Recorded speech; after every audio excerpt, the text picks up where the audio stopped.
बातमी नागपुरातून रवी भवनच्या कॅन्टीनमध्ये गॅस सिलेंडरचा तुटवडा निर्माण झालेला आहे। नागपुरातील मंत्र्यांचे बंगले असलेल्या रवी भवनात गॅस संकट उद्भवलंय।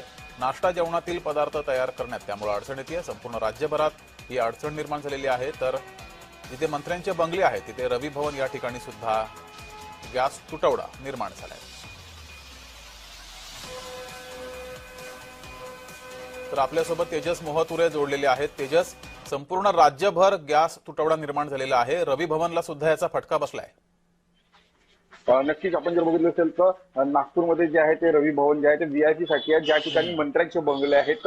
या ठिकाणी जर बघितलं असेल तर कॅन्टीन आहे, कॅन्टीन मध्ये जे आहे ते गॅस तुटवडा भासत आहे आणि इलेक्ट्रिक शेगडीचा वापर जे आहे कॅन्टीन मध्ये आता वापरला जात आहे। ज्या पद्धतीने बघितलं असेल तर राज्यभरात जे आहे ते गॅस तुटवडा होतात, याचाच फटका सुद्धा आता रवी भवनला बसत आहे। जे व्हीआयपी लोक आहेत ते रवी भवन मध्ये थांबत असतात। विविध राजकीय पक्षातले पदाधिकारी असतील ते रवी भवन येथे असतात। मात्र सकाळी जर बघितलं असेल तर अत्यंत बिकट परिस्थिती निर्माण झाली होती, कारण की ज्या पद्धतीनं गॅस सिलेंडरचा जो वापर नेहमीप्रमाणे होत होता तो तिथं दिसला नाही। त्यामुळे त्यांना इलेक्ट्रिक शेगडीचा वापर जे आहे ते करावा लागला।